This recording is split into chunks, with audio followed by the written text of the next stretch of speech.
आम्ही करता होई आमच्या लेखकांनी लिहिलं नव्हतं हे आणि आम्ही आता लिहिता करता होई लेखकांनी लिहिला होता तर पण इंटरेस्टिंगच आहे.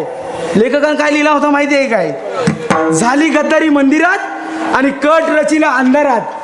पण काय झालं माहिती आहे काय? कुठं घोडा अडकलं तच समजलेलं आहे.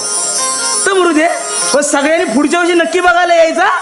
झाली गद्दारी मंदिरात आणि कट रचिला अंधारात. मला सोबतच घ्यायला कुठं माझ्या ताई एक हाय मेला शिंग बेवडा तर कुठं पडल आणि कुठं काय सांगू शकत नाही. असं कुठंतरी नरकांनी उगायला गेलेला असेल. काय करतो माहिती आहे? मोठलं ठेवतो एकीकडं आणि शोधतो एकीकडं. म्हणजे कशी डुकरा कशी हरण उकरतात तसा हा गोवण उकरीत असतो पातेरा. याला